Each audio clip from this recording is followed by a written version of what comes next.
Sunday morning. Happy Lord's Day sa bawat isa.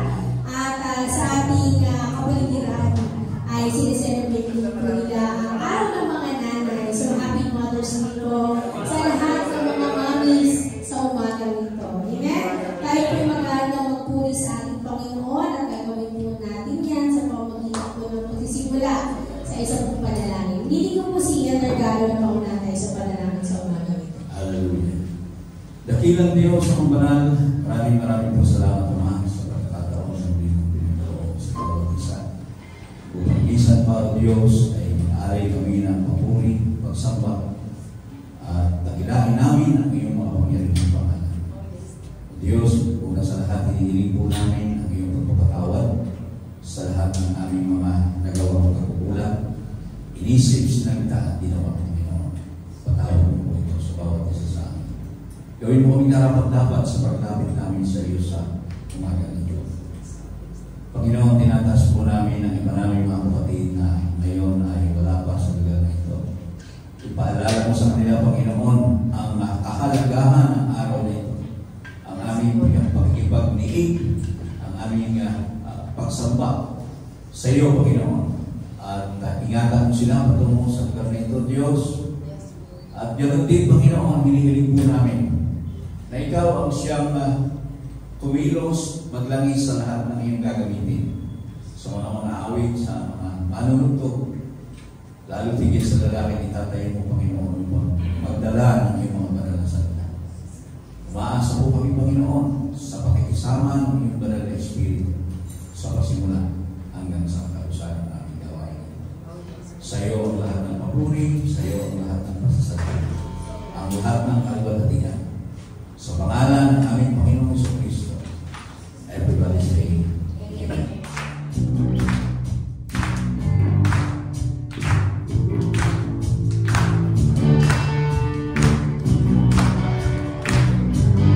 Hallelujah.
sa mga oras na mga kapatid. Hallelujah.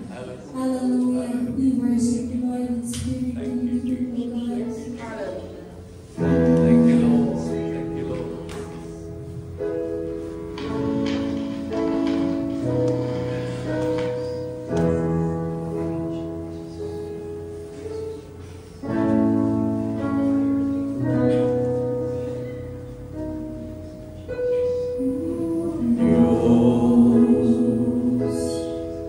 Sing lahat ng pagsamba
Amen. Ng ating kaisipan. And the humans that we are, laging may limitasyon.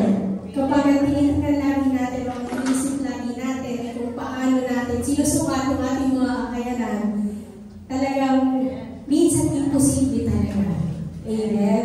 Pero sabi nga, we have a God who walks on water, and our faith should be the same. If the Lord tells us to walk on water, we walk on water, not because of ourselves, but because we have a God who said that He can allow us to walk on water. Amen. We are 16 days away mula sa ating 10th ministry anniversary, and hopefully po mga kapatid ay napakinggan nyo na yung first 2 parts ng ating fast talk. Ayan, yung ating mga interviews sa iba sa ating mga kapatiran.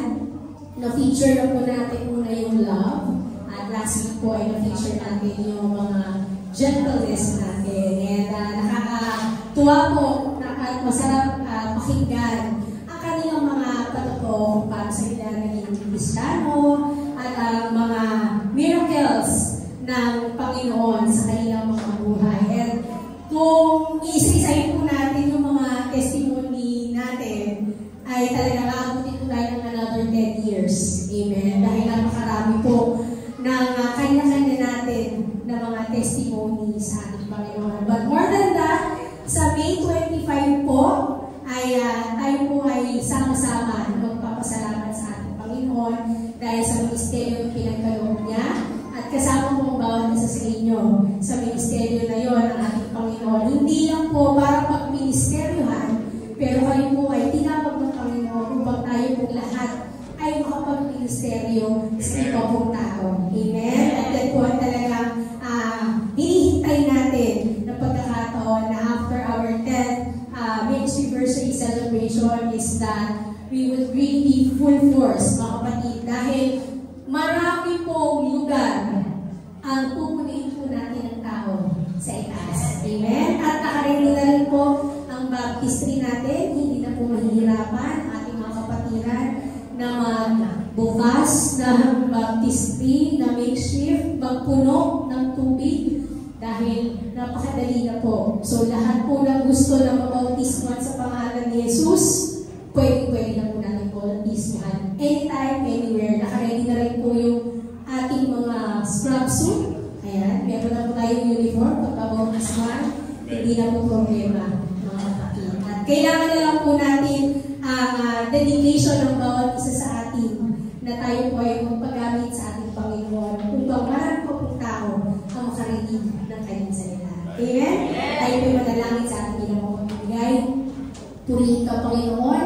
Salamat sa katapatan mo sa aming buhay. At muli, kami po ay lalaan ng oras nito upang magpapasalamat ang lahat ng mga handog at ikaw po na nandito sa inyong harapan.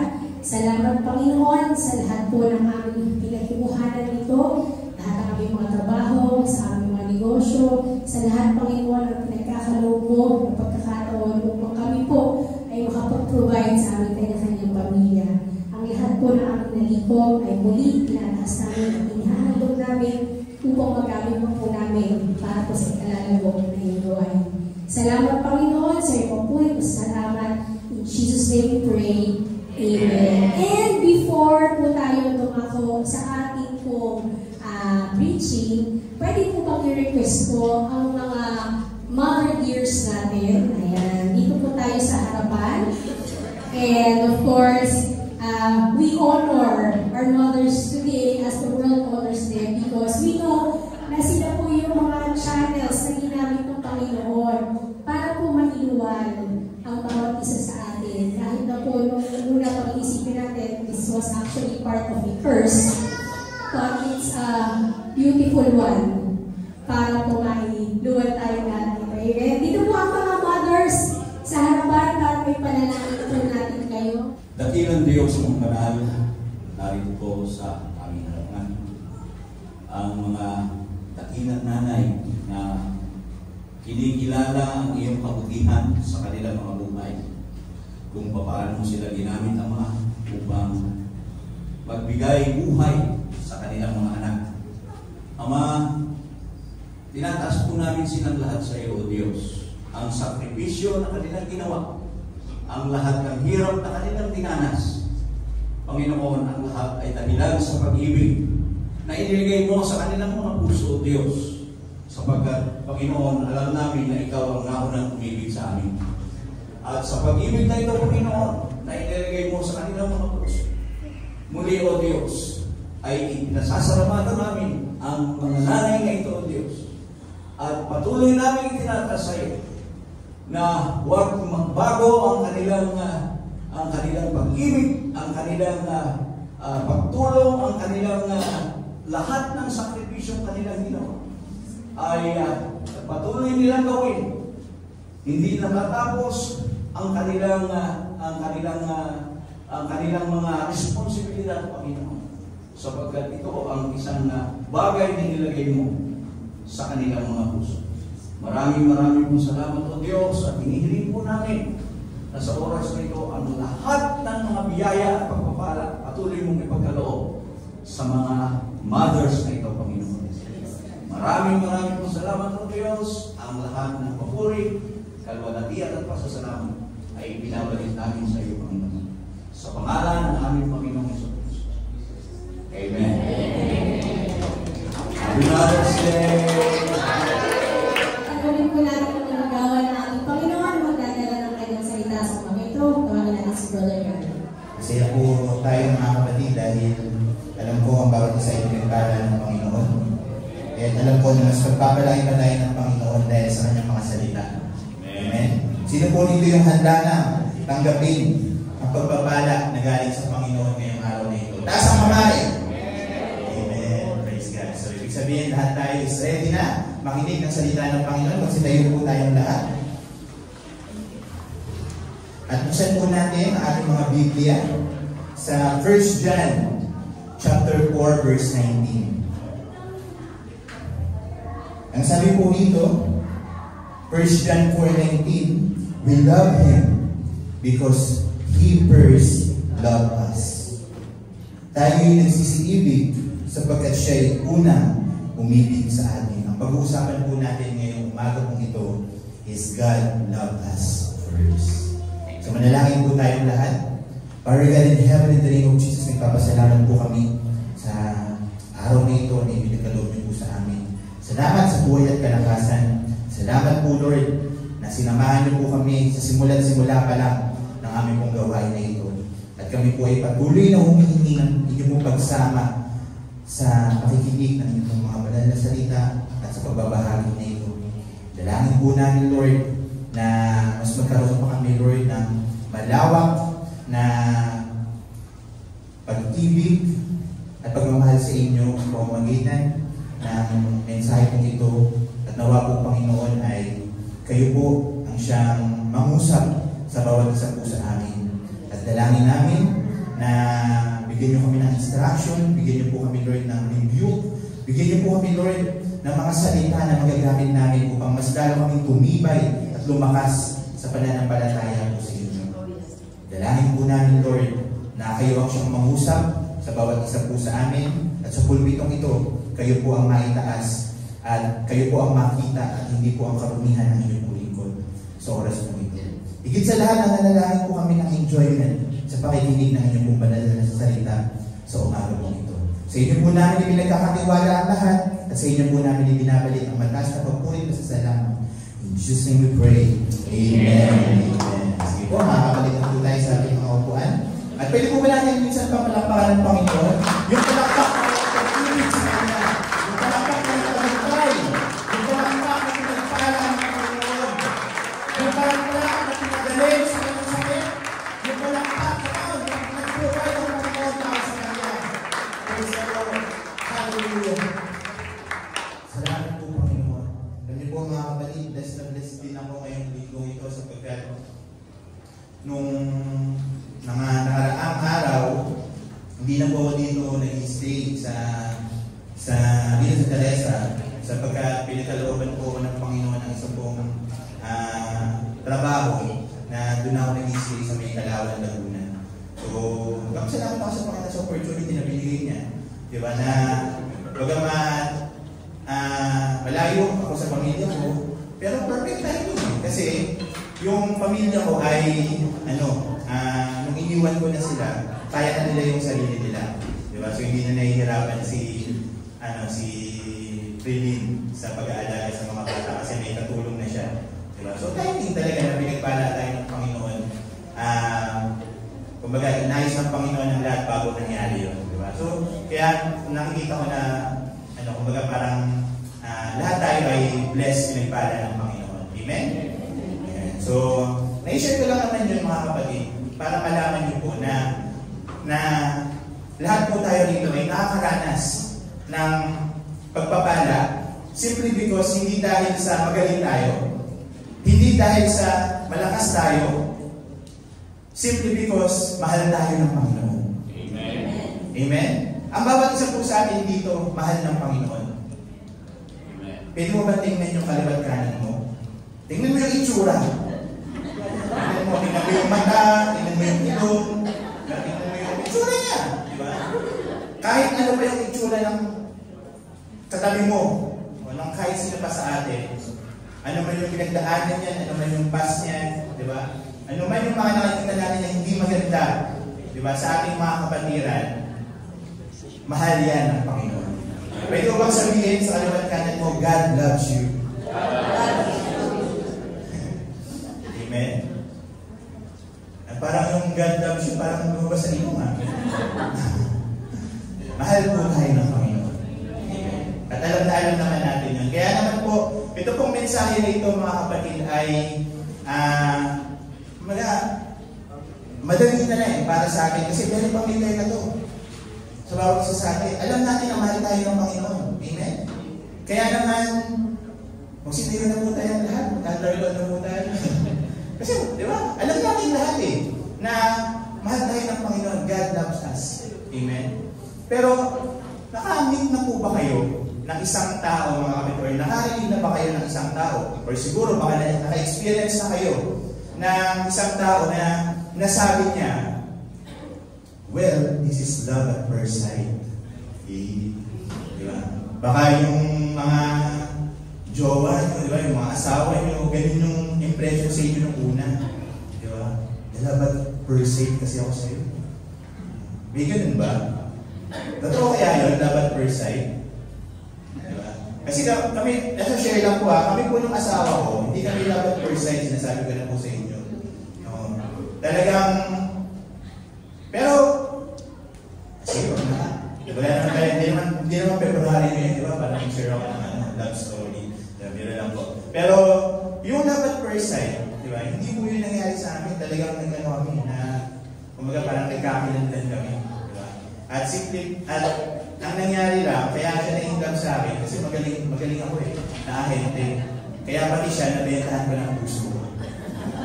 Kasi dali ko po siyang manager. Yung asawa ko po na yan. Pero, alam niyo po mga kapatid, yung love at first sight na yan, ganyan din yung pakiramdam ng Panginoon sa bawat isa sa atin. Alam niyo po ba yan mga kapatid? Ang kaibahan lang, He already knows who you are. Imagine that. Di ba? Kapag tayo mga kapatid na love at first sight, itsura lang yun. Diba? Something na infatuation yung tinatawag, diba? Infatuation. Diba? Ano lang, external kapag nalaban first sight ka, kasi siguro nagalingan ka, nabilib ka, something na humanga ka, nalaban first sight. Diba? Pero kapag nakita mo na yung buong pagkatao niya, diba? Nagkakaroon ng minus points. Diba? Unti-unti, nagkakaroon ng natutuloy po hanggang sa nawawala, natutunaw. Pero iba ang Diyos. Iba ang Panginoon sa bawat isa sa atin, mga kapatid. Amen? God loves us. Kahit na alam pa niya, mga kapatid, yung mga flaws na meron tayo. God loves us kahit na alam pa niya yung past na meron tayo. Amen? Alam niyo po ba mga kapatid, hindi lang yung flaws na meron tayo, hindi lang yung past na meron tayo, kundi even yung ating future. No? Alam ng Panginoon na balang araw magkakamali ka. Alam ng Panginoon, pagdating ng panahon, magpe-fail ka. Alam ng Panginoon, pagdating ng panahon, magkakasala ka. Pero kahit pa gano'n, God still choose to love you. Grabe. Di ba? Bakit gano'n? Simply because 1 John 4:19, God loves us first. Pwede ko bang sabihin yun? God loves us first. God loves us first. Amen? Simply because, mga kapatid, yung pag-ibig kasi ng Panginoon is very proactive. Diba? Ibig sabihin ng proactive, something that makes it happen. Diba? Yun yung ibig sabihin ng proactive, diba? And ang pag-ibig ng Panginoon ay personal, at higit sa lahat, ang pag-ibig ng Panginoon ay permanent. Amen? Kaya naman, bago pa natin kailanganin ang pag-ibig ng Panginoon, ibinigay na niya. Alam niyo ba yun? Bago pa natin kailanganin yung pag-ibig ng Panginoon, binigay niya na sa bawat isa sa atin. Sabi po sa Romans 5:8, but God commended His love toward us, in that while we were yet sinners, Christ died for us. Hindi tayo yung humanap sa Panginoon. Ang Diyos ang humanap sa atin. At kahit na nakikita ng Panginoon yung mga flaws na meron ka, yung past na meron ka, or even yung future na mangyayari sa iyo, God still chooses to love you. And He loves you. And He loves us very much. Kaya kasi sinasabi ko sa inyo, mga kapatid, alam na natin ito. Alam na natin ito na mahal tayo ng Panginoon. Araw-araw, nararamdaman natin ang pag-ibig ng Panginoon the moment na buksan pa lang natin ang ating mga mata. Senyalis siya na sinasabi niya, I love you. Wake up.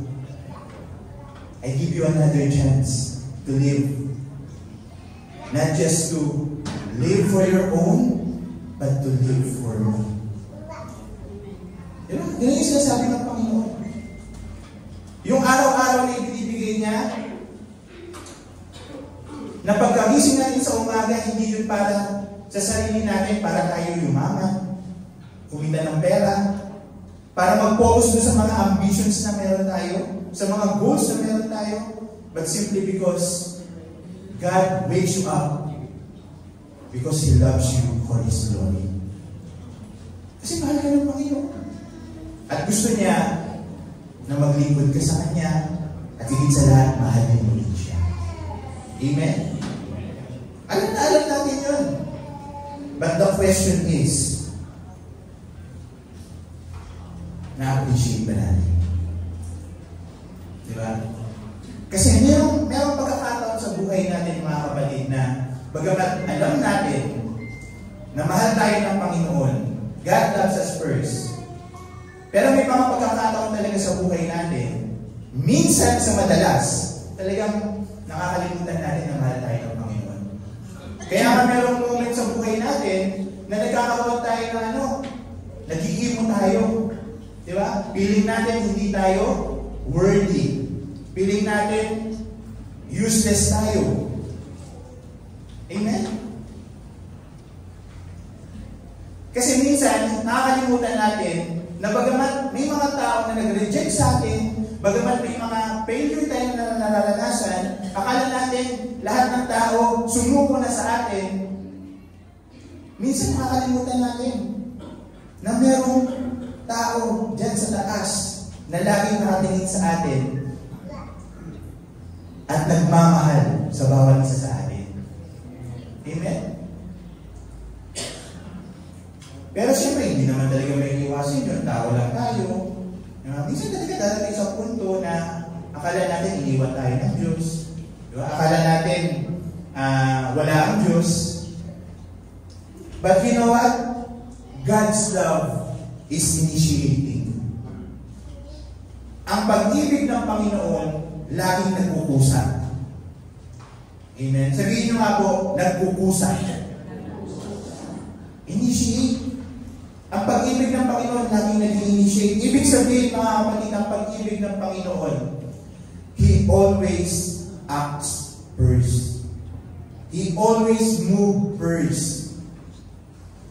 Sa kabila ng mga ginagawa natin sa ating mga buhay, sa kabila ng mga kabisihan natin sa ating mga buhay, sa araw-araw. Bagamat minsan, nakakalimutan natin yung mga dapat natin gawin bilang Kristiyano, ano ba yun? Di ba? Pagbasa ng Bible, minsan mag-pray. Minsan nakakalimutan natin yun.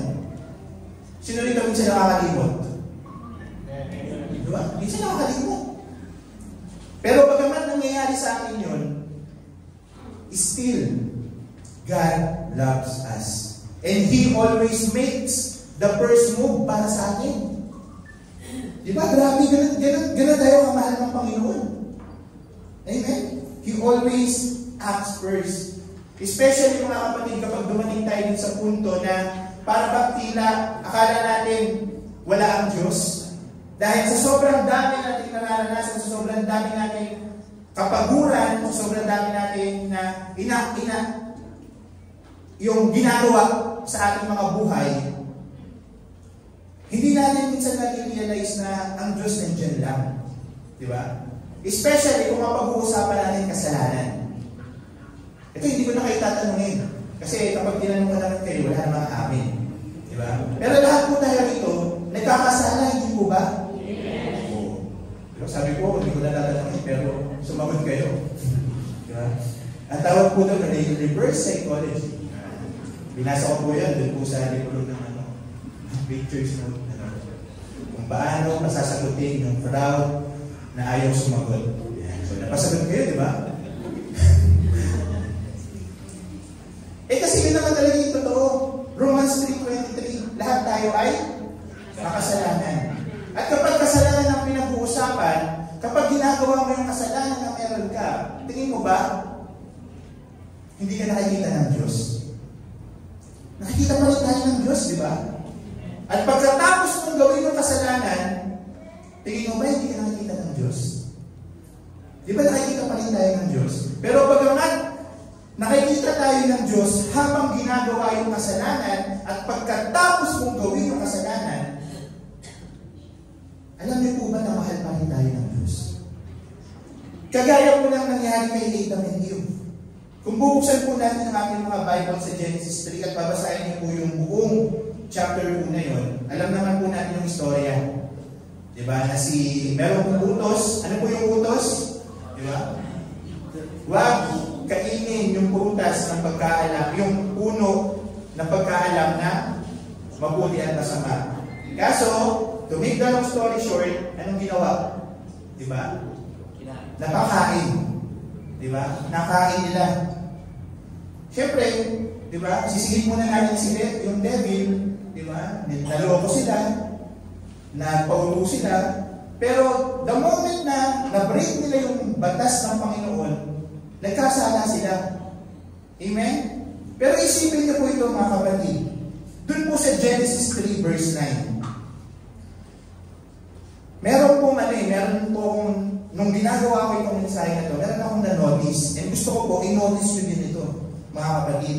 Na nung pagkatapos nila mga kapatid, kainin yung prutas na yun mga kapatid, at sila ay nabuksan yung kanilang mga mata, at nagkaroon sila bigla ng kahihiyan. Dahil nga, nabuksan yung kanilang mga mata. Sila ngayon mga kapatid ay nagtago. Diba? Ganun po yung istorya, diba? Nagtago sila kasi nga nakita nila yung kanilang sarili na hubad. Na ang ibig sabihin po ng mga kapatid, nabuksan na yung kanilang mga mata sa kasalanan. Amen? Kaya nakita nila yung sarili nila. Nung una kasi, wala silang malisya sa isa't isa. Hindi nila alam yung hubad. Pero nung nabuksan yung kanilang mga mata sa kasalanan, doon na pumasok yung malis. Yung malisya nila. Kaya nagtago sila ngayon. Pero in-notice nyo ito mga kapatid. Sabi po dito sa Genesis 3:9, sabi nito, and the Lord God called unto Adam, and said unto him, where art thou? Sa ibang salin, and the Lord called unto Adam and said, where are you? Isipin niyo yung mga kapatid, may utos ang Panginoon. Ang utos ng Panginoon, huwag kainin yung prutas na nasa puno na pagkaalam ng mabuti masama. Pero, nabinilip nila. Nagkasala sila. Pero imagine this, mga kapatid. Nung binilip nila, mga kapatid, di ba supposedly, dapat magagaling ng Diyos? Supposedly, dapat sisigawan niya. Hoy, di ba? Sabi ko sa inyo, huwag mo kayo yun. Pero, imagine this, mga kapatid. Ang tanong ng Panginoon, Adam, where are you? Hindi po yung boses ng isang taong galit. Notice it, mga kapatid. Di ba? Saan ka naroon? Where are you? Boses pa yun ng taong galit, mga kapatid. Na nagkasala ka na, tapos, imagine that. Kung ibang tao yan, mga kapatid, di ba? Baka hindi ka nakausapin. Hindi ka naman sumusunod eh. Bahala ka dyan. Bahala ka dyan. Ikaw na bahala ka dyan. Pero makikita natin dito, mga kapatid, yung loving Father sa katapuhan ng ating pong Panginoon. Bakit ganun, mga kapatid? Tinanong ng Panginoon si Adam, hindi dahil sa alam niya, hindi dahil sa hindi niya alam kung nasaan si Adam and Eve. Di ba? Tinatanong niya si Adam and Eve simply because gustong malaman, gustong iparating ng Panginoon kay Adam na I'm still looking for you. Bagamat nagkasala ka, I'm still looking for you. Kaya ito pong tanong na ito, mga kapatid, i-base po natin sa ating pong mga sarili. Palitan natin yung Adam ng pangalan mo. Gabi, where are you? Di ba? Yung Adam, palitan mo ng pangalan mo. May tanong sa iyo ang Diyos. Na bagamat ikaw ay nagkakasala araw-araw ng iyong buhay, God is still looking for you. Hindi dahil sa hindi alam ng Panginoon kung nasaan ka, hindi dahil sa hindi ka makita ng Panginoon, but simply because God wants you to know that He is pursuing you. Kasi anak ka niya. Kasi mahal ka niya. At gusto niya na bagamat nagkasala ka, ayaw niya na nanatili kang nagtatago doon sa kasalanan na ginawa mo. Ayun ba natin, mga kapatid? That's why right now God is asking you, where are you? Because God is looking for you. At hindi ko alam kung ano yung mga pinagdaanan natin ngayong linggo. Hindi ko alam kung ikaw ba ay nakapag-pray, nakapag-worship sa Panginoon, nakapagbasa ng Biblia. But God is telling you right now, where are you? I miss you. I want to hear your voice. I want you to be here with me. Simply because God is very personal to each and every one. Gusto ng Panginoon makasama ka. Hindi sa makasama ka, namamatay ka na ngayon, mas makasama ka sa langit. Hindi mo ganun. Amen? Gusto ng Panginoon nakasama ka niya right now, at this very moment. At even pagkatapos nito, sa mga susunod na linggo, gusto ng Panginoon kasama ka niya. Kasi God is looking for you. Amen? Tanungin natin mga sarili, where am I? Nasaan ba ako sa presensya ng Panginoon? Amen? Where am I in His presence? Diba? Kasi mamaya, alam natin na God loves us first. Pero, ito yung pag-ibig ng Panginoon, pero hindi tayo lumalapit dun sa pag-ibig na yun. Nananatili tayo dito kasi iniisip natin parang hindi pa ako deserving sa pag-ibig niya. No, may mga ganun tao, ayusin ko muna yung sarili ko. bago ako lumapit sa pag-ibig niya. Pero hindi. Ang gusto na ng Panginoon is lumapit ka at sabihin na, Lord, dito po ako. Nagkasala po ako, sorry. Amen.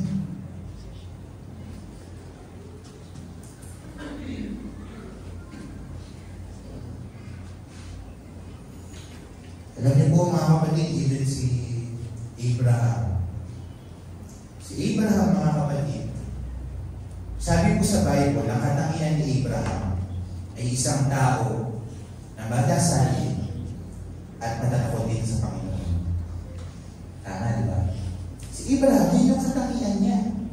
Yun yung, kumbaga, ano niya, natural lesson ni Abraham. Pero dito po sa Genesis 12, bagaman ganun ang katangian ni Abraham, si Abraham, mga kapatid, hindi niya hinanap ang Panginoon.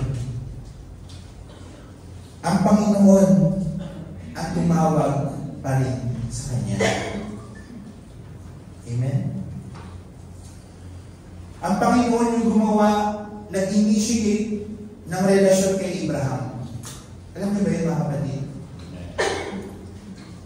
Ang Panginoon ang nagkusa na lumapit kay Abraham. Kasi kung iisipin natin, mga kapatid, si Abraham ay isang banal na tao, ay Diyos na tao, madalsalin niya eh. Di ba? Merong Diyos na lumapit sa kanya, pwedeng tangihan talaga ni Abraham yun. Nagdadasal naman ako eh. Banal naman ako eh. Pwedeng ganun yung sabihin ni Abraham. Di ba? Hindi ko na kailangan ng ibang Diyos. Kaya ko na ito ng aking sarili. Pero may mga ganang tao, mga kapatid, bagaman hinahanap siya ng Panginoon, bagaman ang Diyos gumagawa na ng paraan para magpakilala sa Kanya, ang tao may tendency to reject yung calling na yun. Pero makikita natin dito, mga kapatid, na yung pag-initiate ng Panginoon kay Abraham, may gawin mababasa ko dito, mga kapatid, sa Genesis chapter 12. Okay. Hindi ko na po nilagay dito, mga kapatid, kasi mahaba po yun. Okay. Pero basahin niyo na lang po, Genesis chapter 12. At makikita natin doon, mga kapatid, na yung pag-initiate ng Panginoon kay Abraham ng relasyon, nagbunga ng obedience. Kasi ano yung initiation na ginawa ng Panginoon kay Abraham? Ang utos ng Panginoon, umalis ka dito sa land of Ur at magpunta ka dun sa lugar. Saan po? Sa lugar na pagdadalhan ko sa iyo. Sa lugar na pagdadalhan ko sa iyo.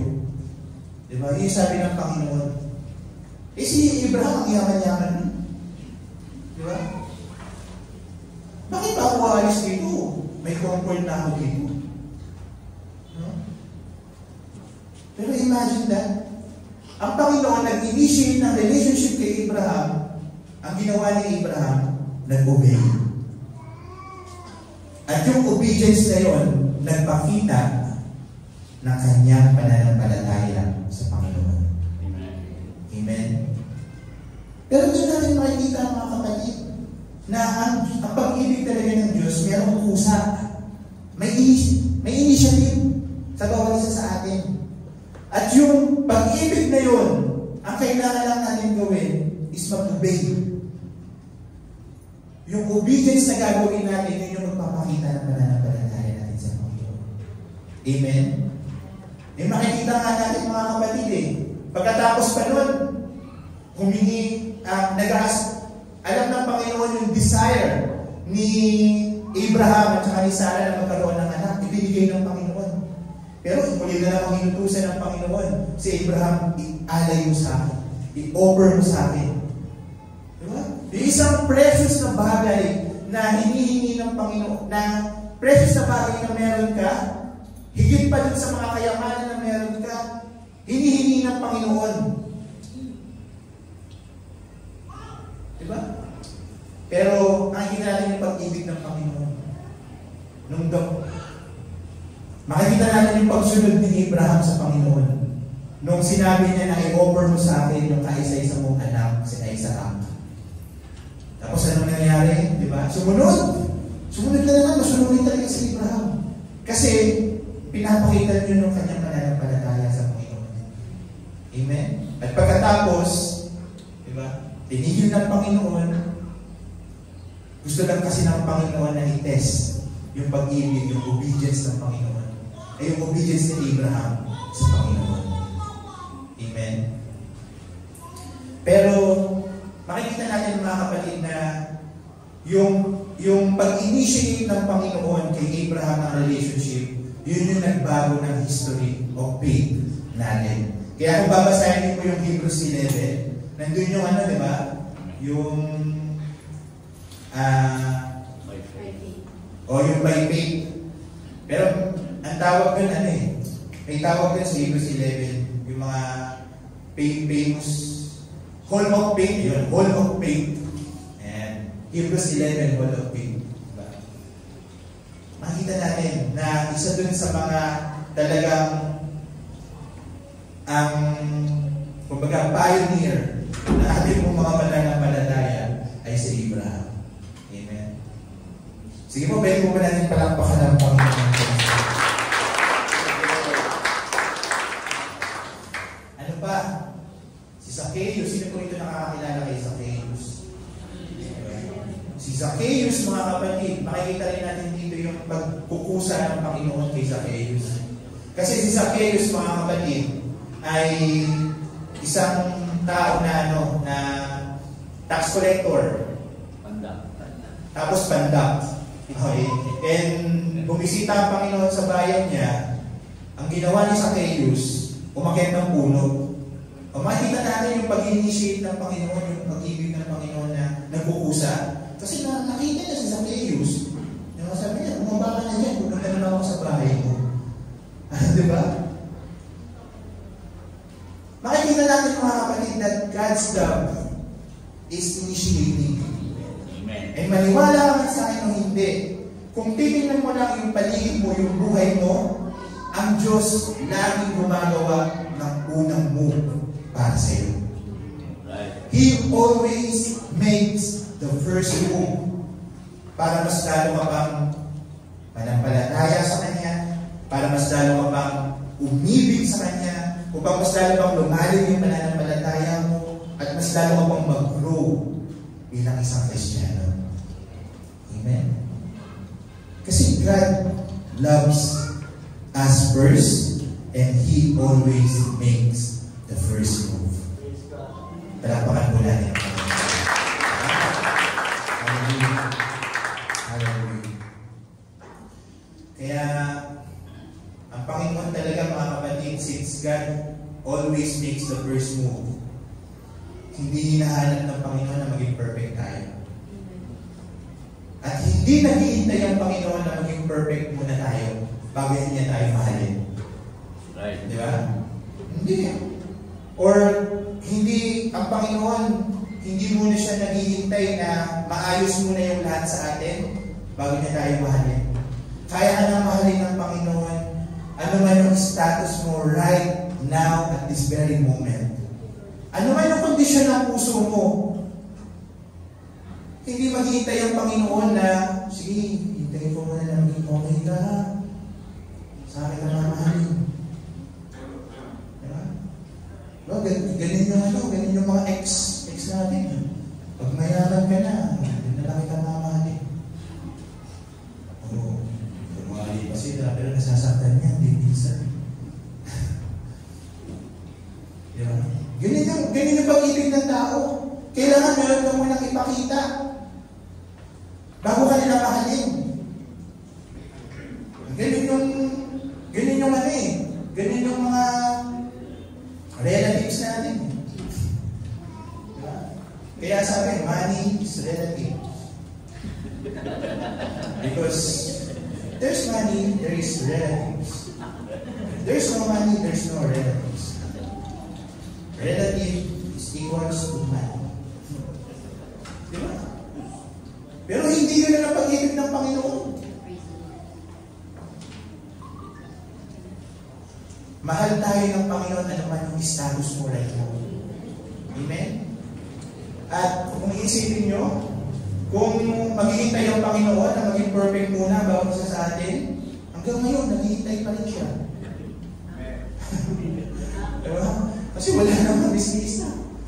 Diba? Wala talaga. Kaya salamat sa Panginoon. Amen? Praise the Lord! Salamat! Napakatuloy na. Hindi na kailangan maging perfect muna tayo.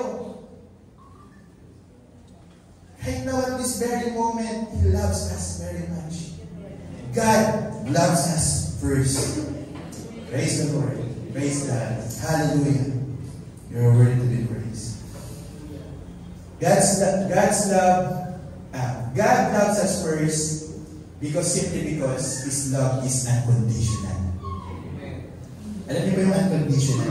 Ano yung sabihin ng unconditional? Hindi tayo minamahal ng Panginoon dahil sa lovable tayo. Diba? Kaya nga kanina, pinatingin ko yung kaliwat kanan nyo. Lovable ba yan? May mga pagkakataon talaga, may mga tao talaga minsan, mga kapatid di ba? Aminin man natin o hindi, may mga tao talaga na makita lang natin, nakasiwa na tayo. Minsan ayaw na natin makita. Di ba? Minsan nga sa church may ganun eh. Di ba? Ayoko mo na magsinong, makikita ko na siya. Tapos alam na alam mo kung kailan siya nagsisiba at kung kailan hindi. Di ba? Ito yung first Sunday, nagsisiba yun. Hindi mo na makisiba ng first Sunday. Second Sunday yung magsisiba. May mga ganun kaya. Di ba? Kasi iba kasi yung pag-ibig natin. Lagi tayong merong kondisyon sa pagmamahal natin. Amen? Pero iba ang pag-ibig ng Panginoon. God's love is unconditional. Na hindi kailangan maging lovable muna tayo bago tayo mahalin ng Panginoon. Di ba? Simply because makikita natin yan dito po sa 1 John 4:8. Ano po sabi sa 1 John 4:8? Ang hindi umiibig ay hindi nakakakilala sa Diyos sapagkat ang Diyos ay pag-ibig. The reason why God loves us first and His love is unconditional simply because ang pag-ibig ay ang Panginoon. He is the source. Siya yung supply ng pag-ibig. At siya mismo ang pag-ibig. God is love. At kung pag-uusapan natin love is God. Hindi po sinabi dito na ang Diyos ay may pag-ibig. Ibang meaning nun. Amen? Ang Diyos may pag-ibig. Hindi. Ibang meaning nun. Para bang ang lumalabas, nalarentahan lang na yung pag-ibig tapos pinibigay sa atin. Tapos, kapag ayaw niya sa iyo, kukunin niya yun, pag-ibig na yun, kasi bibigay sa iba. Hindi ganun. Ang Diyos ay pag-ibig. Love is equals to God and God is equals to love.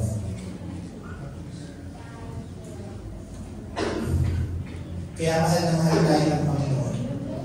At kung mamahalin natin ang Panginoon, then meron tayong pag-ibig sa ating mga puso. Amen?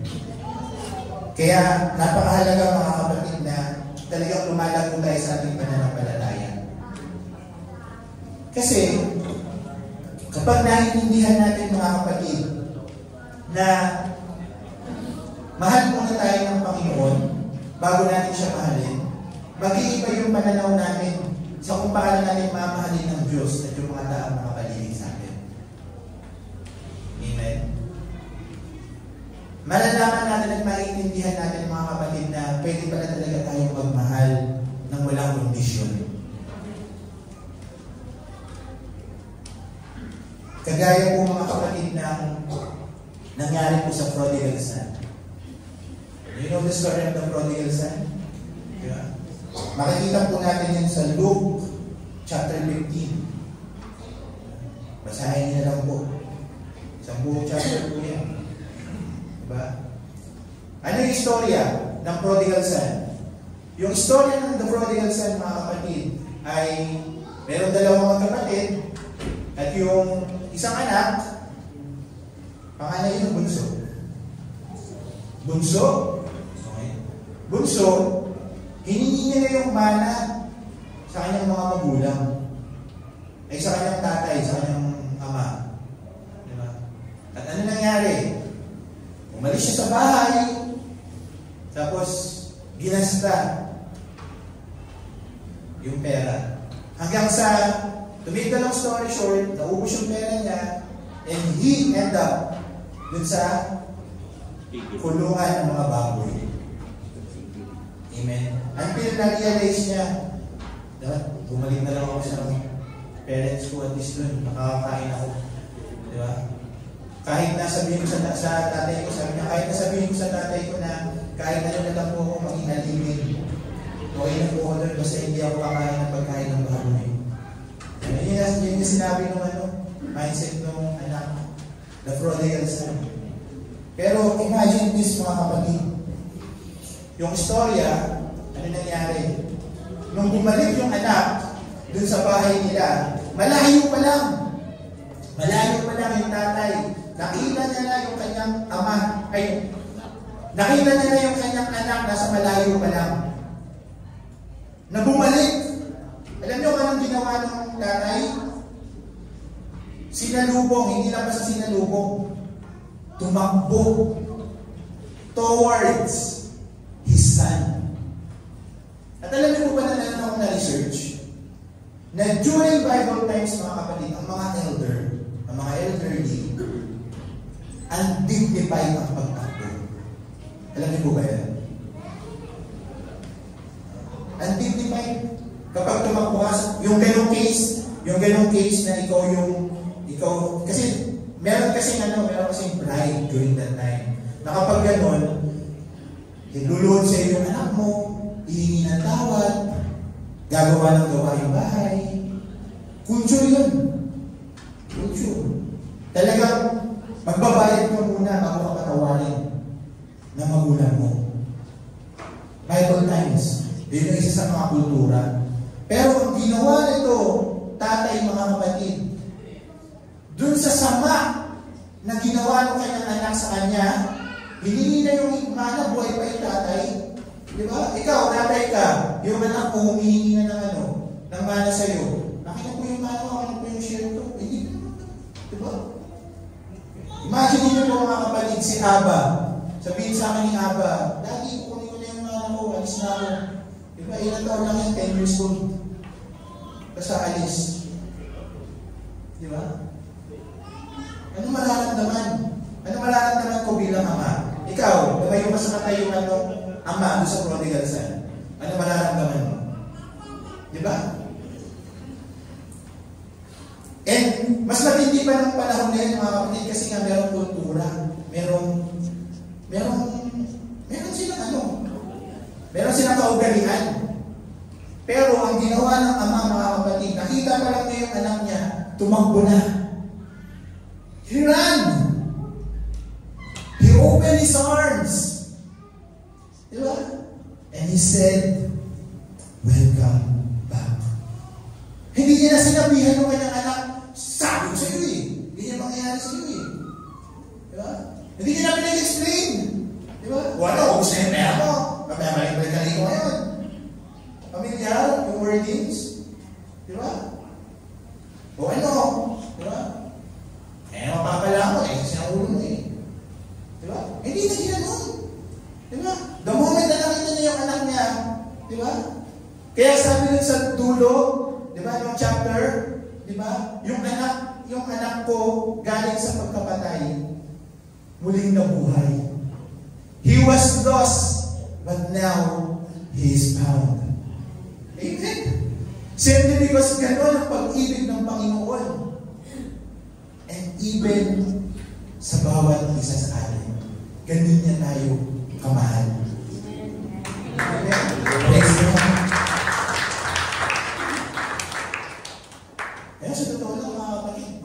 imagine mo talaga ang pag-ibig ng Panginoon.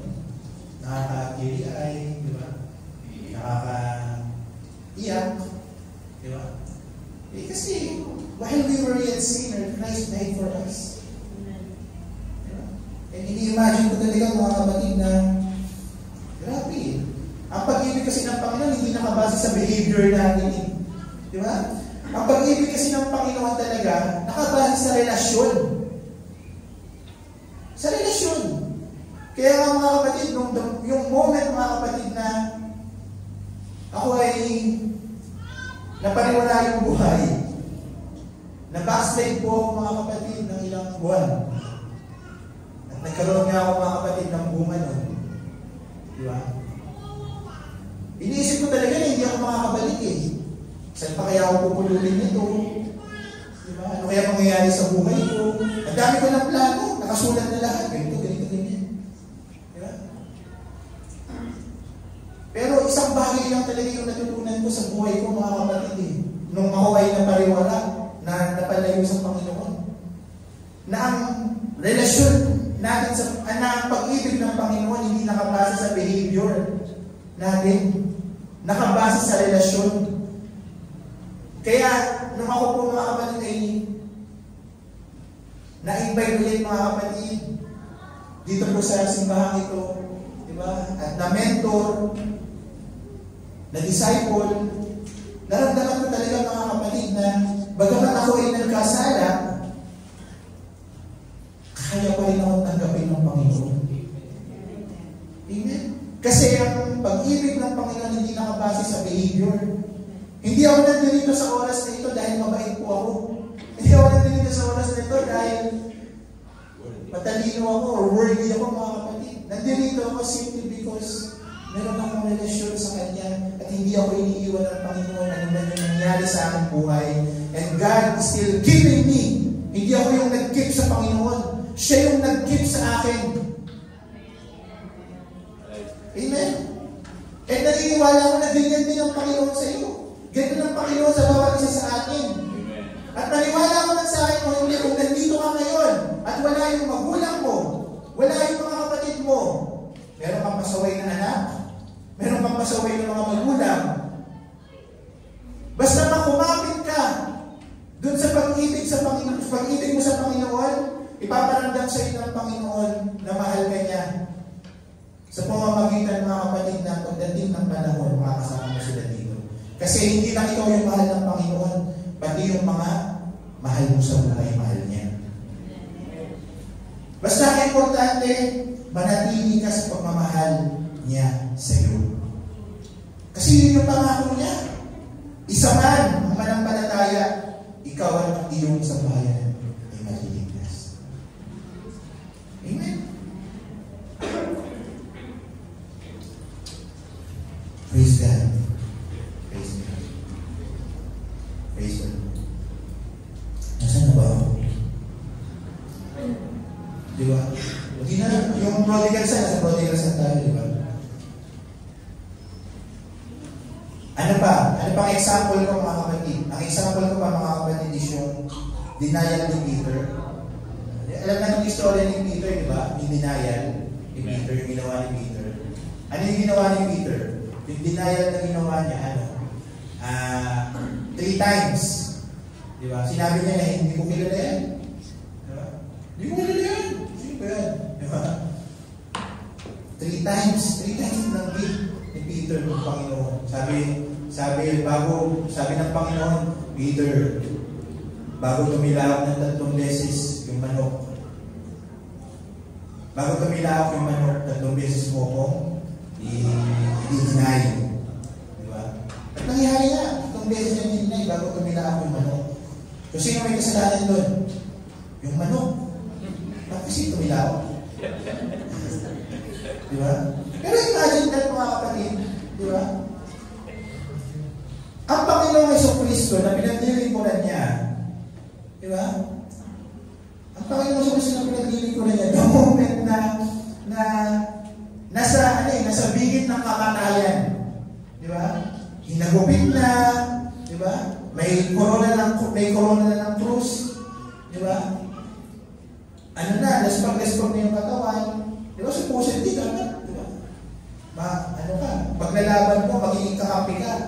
Pero, nasa katauhan kasi ng tao, mga kapatid, ang takot. And during that time, siguro natakot si Peter. Kasi, si Jesus Christ, inaakusahan ng kriminal. Amen? Inaakusahan si Jesus Christ ng kriminal kahit wala namang ginawang kasalanan. Diba? Simply because ginawa niya yun dahil sa pagmamahal niya sa bawat isa sa atin. Diba? Pero imagine Peter, nakasama niya na si Jesus. Diba? Estudyante siya ni Jesus, and still he denied Jesus. 3 times. Pero makikita natin yung pagmamahal ng Panginoon. God's love is unconditional. Nung si Jesus Christ ay muli na buhay muli, di ba? Yung tinatawag na 40 days, nagpakita siya kay Peter. Nung nagpakita siya kay Peter, di ba? Ano yung nangyari mga kapatid? Pinagluto pa ng Panginoon si Peter ng almusal. Alam niyo istorya na yun mga kapatid? Di ba? At nirestore siya. Di ba? Ang Panginoong Jesucristo pa yung nag-restore sa kanya. Di ba? Si Peter, sisi. Di ba? Kasi alam niyo yung ginawa niya eh. Di ba? Yung kanyang mga apostol, di ba? Sisi. Pero si Peter yung may pinakamatinding sisi nun. At saka si Judas. Di ba? Yan yung mga may pinakamatinding ginawa na kasamahan sa Panginoon.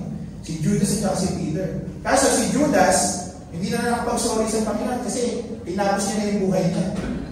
Hindi nagtiwala sa pag-ibig ng Panginoon. Di ba? Minsan may mga pagkakataon na parang Judas din tayo. Hindi tayo nagkakaroon ng tiwala sa Panginoon. Sa pag-ibig niya. Minsan, walang sabi-sabi, lumalayo na lang tayo sa Panginoon, umaalis tayo sa Panginoon. Di ba? Pero ang totoo, mahal tayo ng Panginoon. Di ba? Eh, ang ginawa ni Peter, nag-sorry, hindi na tawag sa Panginoon. Wala tayong makikita, mga kapatid, sa account dun sa John, mga kapatid, na si Jesus Christ, sinumbatan si Peter. Di ba? Bagkos ang ginawa ni Jesus Christ, pinagluto pa niya. Di ba? Pinagluto niya. Tapos, kinomfort pa siya. Di ba? Ang tanong niya, Peter, do you love me? Yes, Lord. Diba? Do you love me? Diba? Yes, Lord. Tapos, pangatlo, parang nagdududa na mo sa pagmamahal ko. Diba? Kaya sabi niya, Peter, do you love me? Na-restore pa ng Panginoon. Diba? Walang hiningi na kondisyon ng Panginoon. O Peter, diba? Eh, si Peter, binigyan siya ng susi, ng kalangitan, para itayo yung kanyang iglesia sa batong ito. Alam natin yung istorya niya, mga kapatid. Diba? But still, Peter sinned against God. But still, God showed His love to Peter. By preparing His meal. Diba? And He restored him. Sa pamamagitan, mga kapatid, ng pagmamahal, hindi niya kinondem si Peter. Amen? Sa pamamagitan ng pagmamahal na yun, mga kapatid, na-restore yung relasyon niya kay Peter. E naniniwala ako na yun din ang bawat isa sa atin, mga kapatid. May mga nasirang relasyon, may mga nasisirang relasyon. Minsan, mga kapatid, ang nagiging kulang dyan, mga kapatid, ay yung pumagitna ang Panginoon dun sa relasyon na yun. Baka kasi may nagkukulang. Baka kasi may nawawala. At yung nawawala yung pinaka-importante, ang Diyos. Simply because God is love and love is God. Amen? Kaya napaka-importante, mga kapatid, na maunawaan at maintindihan natin na ang pag-ibig ng Diyos ay hindi nakabase sa kung gaano kaganda yung araw mo o gaano kapangit yung araw mo. Ang pagmamahal niya, mga kapatid, ay matatag. Pag-ibig ng Panginoon matatag. Kahit anong ba yung sitwasyon, di ba? Sitwasyon na nangyari kay Peter, di ba? Sitwasyon ng the prodigal son, di ba? Matatag yung pag-ibig ng Panginoon. Pwede talagang sandigan. Na kahit iwan ka na ng mga tao, pwede mo talagang sandalan. Kasi matatag ang pag-ibig ng Panginoon. Ito yung matindi, hindi nagbabago. Pag-ibig ng Panginoon is always constant. At hindi na kailangan pag-usapan kung nawawala o hindi. Simply because God is love, then He remains a loving God to each and every one of us. Palakpakan ko natin. Kaya pag-ibig ng Panginoon, walang unsubscribe button. Hindi ka pwede mag-unsubscribe sa pag-ibig ng Panginoon.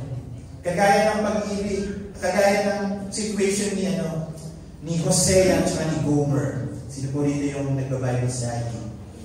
Diba? Yung Bible study natin sa buong Hosea, diba? Na inutusan ng Panginoon si Hosea na pakasalan si Gomer. Sino ba si Gomer? Si Gomer, isang babae na unfaithful. Okay? Kasi prostitute siya. At kung kani-kanino siya nakikisama. Okay? Meron silang 3 anak, at yung 3 anak na yun, hindi malaman kung sa kanya ba. Si Gomer, mga kapatid, ay isang example, mga kapatid, ng ng bayan ng Israel. Okay? Kung gaano sila kapasaway, ka-unfaithful sa Panginoon.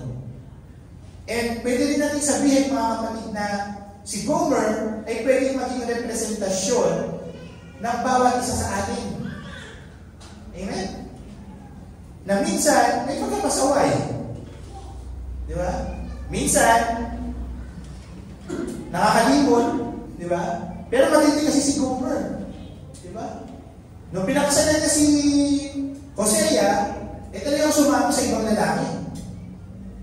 Di ba? Pero alam niyo kung anong sabi ng Panginoon sa kanya? Marry him. Pakasalan mo. Pakasalan mo. At nakakatawa pa, mga kapatid, na bagamat ganun yung nangyari, mga kapatid, sabi ng Panginoon, may dagdag kasi yun, mga kapatid, pakasalan mo at mahalin mo. Imagine that. Ganong klaseng babae papakasalan mo. Tapos, hindi na papakasalan. Mamahalin mo. Love him anyway. Kaya nga, nung si Gomer, makapatid ko na siya ng pagpakasal, sumama sa ibang lalaki, si Hosea pa ang susuyo. Di ba? Isipin mo asawa mo, sumama sa ibang lalaki, pero susunduin mo, hindi para sumbalan, hindi para sa bulutan. Di ba? Yung mga napapanood natin sa internet, di ba? Dami ganun. Nakikita sa hotel, may kasama yung mga di ba? Alam natin yun eh. Di ba? Tapos, di ba? Sasabulutan. Di ba? Binibidyoan pa nga para mahiya eh. Di ba? Pero hindi ganun yung inuutos ng Panginoon kay Hosea. Di ba? Mahalin mo. Kahit na i-break niya yung heart mo, love her anyway. Diba? Eh, naniniwala ako, ganun din ang Panginoon sa atin. Sa bawat isa sa atin. Hindi na ugali mo, the Lord loves you anyway. Amen? Still, the Lord loves us anyway. Kasi imagine, mga kapatid, sa panahon namin ngayon, kung si Hosea magpapakasal sa kagaya ni Gomer, sigurado yung mga kaibigan ni Hosea, nasabihin, pakasalan niya, iwan mo na yan. Ibalik mo na sa magulang niya. Diba? Pamilya sa mga wordings. Diba? Kasi minsan, may mga ganun din tayo. May mga ganun salita tayo. Diba? Eh kasi iba yung pag-ibig natin sa pag-ibig ng Diyos. Amen?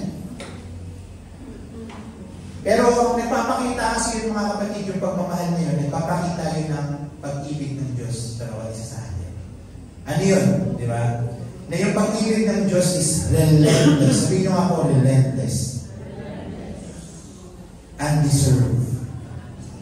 Diba? And irrationally faithful. Ano pong ibig sabihin ng mga kapatid? Ang pag-ibig ng Panginoon, despite kung ano man yung mga nagagawa or gagawin man natin sa ating mga buhay, mananatili na mahal tayo ng Panginoon. He still choose to love you despite everything. Diba? Kahit na hindi mo yung deserve, ibibigay at ibibigay sa iyo ng Panginoon yung pag-ibig na yan. Simply because God loves you anyway. Amen? And He will still continue to be faithful to each and every one. To us. Kaya ano yung magiging response ng bawat isa sa atin? Ang magiging response ng bawat isa sa atin, mga kapatid, is to love back. Love back. Love back. Kaya yung magiging response natin.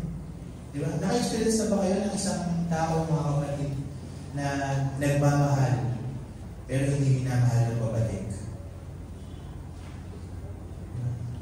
Maraming makakalalik dyan. Ayun yung isang mga masarap na panoorin ng telenovela. Diba?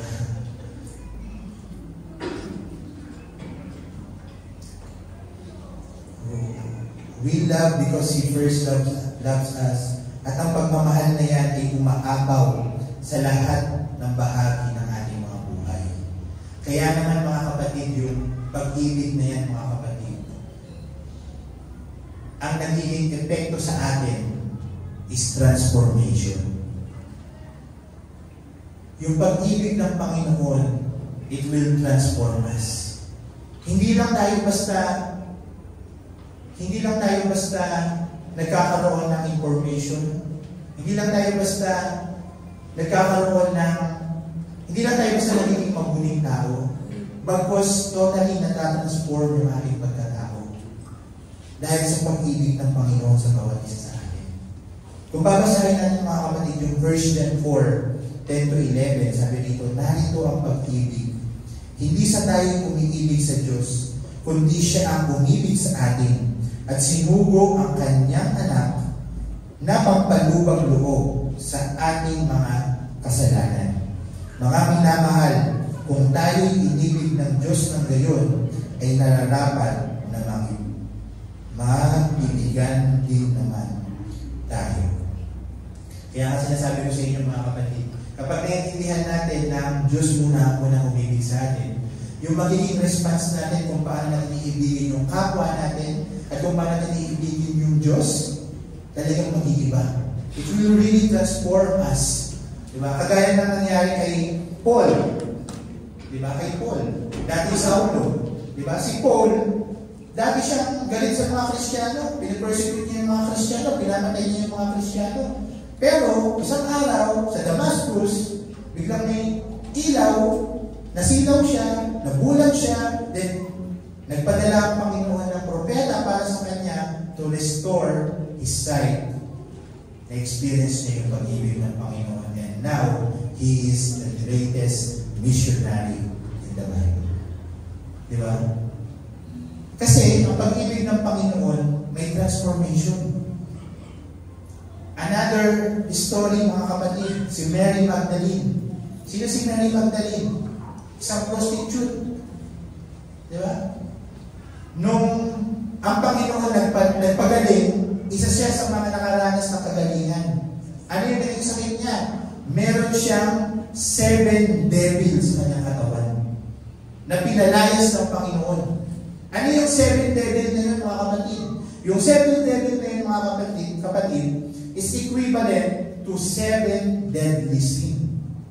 Kasi si Mary Magdalene ay isang prostitute. Amen? Pero ano nangyari? How Jesus Christ changed? Diba? Mary Magdalene, pinalayas ng Panginoon yung devil na nasa kanya. Kaya si Mary Magdalene, mga kapatid, isa sa mga naging prominente na figure sa Bible. Si Mary Magdalene, siya yung nagpapan sa mga ministry ni Jesus Christ. And at the same time, nung si Jesus Christ ay muling nabuhay, siya yung una na nakakita sa muling pagkabuhay ni Jesus Christ. Diba? Ang pag-ibig ng Panginoon sa bawat isa sa atin, kapag talagang naunawaan at na-realize mo, na-appreciate mo at talagang binanggap mo ng buong buo posible na wala yung epekto sa'yo. It has always transformation, each and every one of us. Magkakaroon mga kapatid ng change of perspective kung paano tayo titingin sa ating pong mga buhay. Kapag naiintindihan at naunawaan mo that God loves us first. Amen? Magkakaroon ka ng change of approach sa kung paano ka makikitungo sa mga tao. Simply because naunawaan mo at naiintindihan mo that God loves us first. Amen? Kaya naman sa oras na ito mga kapatid, kinaanayahan kita na yung pag-ibig ng Panginoon na yun, ibalik din natin. Sabi sa Matthew 22:37 to 39, alam natin ito. Pwede bang sabay-sabay tayo? Love the Lord with all your heart, with all your soul, and with all your mind, and with all your strength. Amen? Sabi po dun sa 39, love your neighbor as yourself. Amen?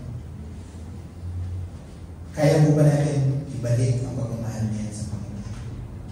Diba? Kagaya po ng Good Samaritan. Ngayon, gagawin na istorya ng Good Samaritan, lagi pinipil siya dito sa ating pungkol dito. Diba? Pero yung pinaka-point kasi doon mga kapatid, yung Samaritan. Kung hindi po natin naiintindihan yung istorya ng Good Samaritan, para maintindihan mo, tanggalin niyo po yung good dun sa title, ipalit mo Samaritan.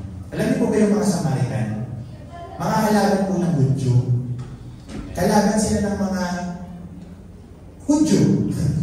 Okay?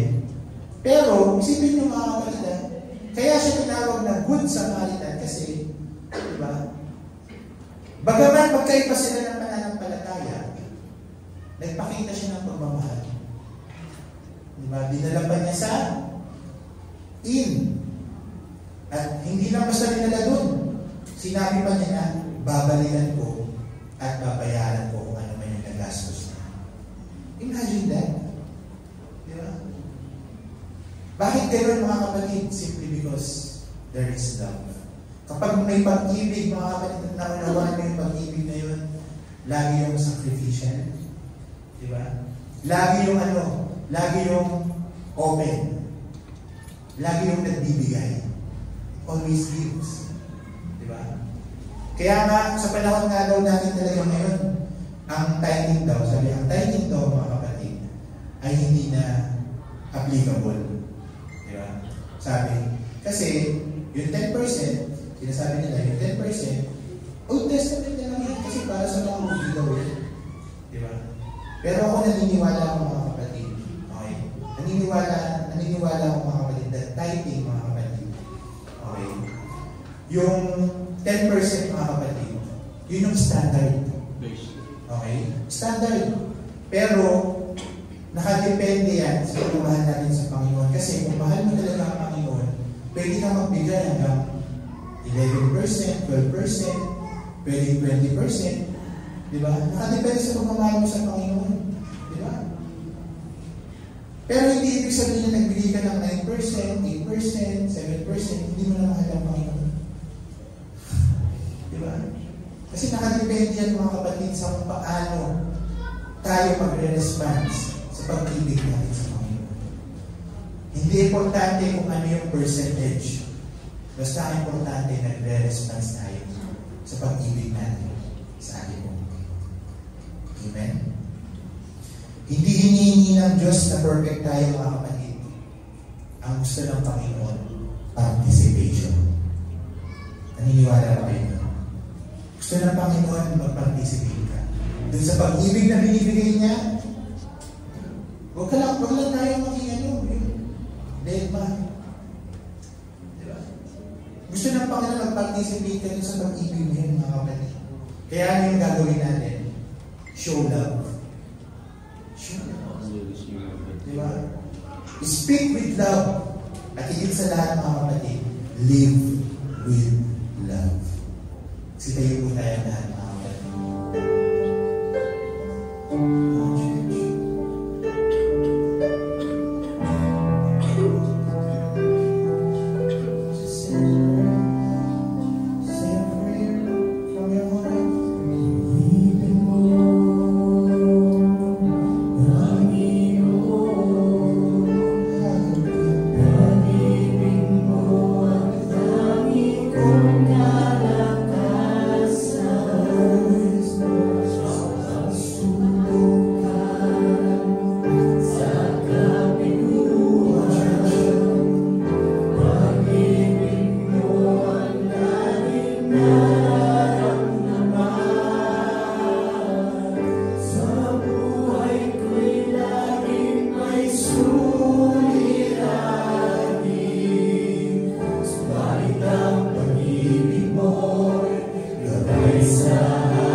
for always make the first move. Thank you for loving us despite being imperfect. Thank you for loving us kahit na hindi namin deserve yung pagmamahal na yan. Thank you so much, Lord. Sa kabila ng aming mga pinagdadaanan, sa kabila ng aming mga flaws, sa kabila ng aming mga past, sa kabila, Panginoon, ng malabo naming future. Thank you for loving us. Thank you. Thank you for your love to each and every one of you, Lord. At salamat po, Panginoon, na pinatunayan mo na mahal mo kami nung pinakilala mo sa amin kung sino ka.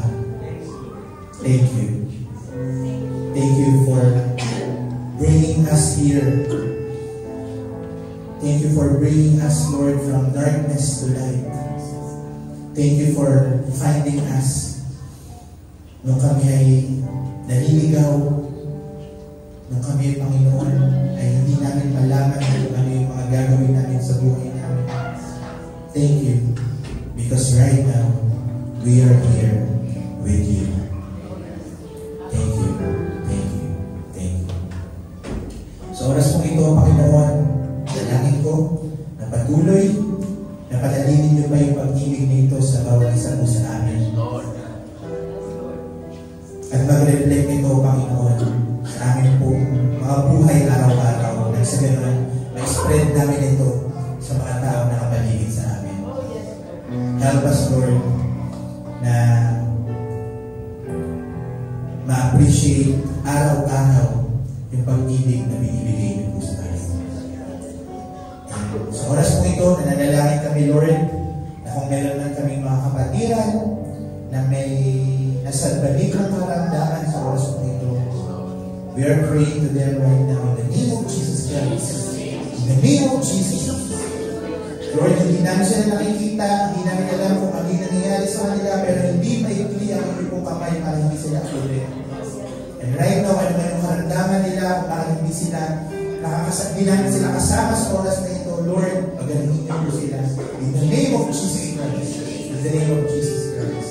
At kung meron din kami mga kapatiran right now na nag-struggle financially, nag-struggle emotionally, nag-struggle sa mga mentally, Lord, sa mga physical, Lord.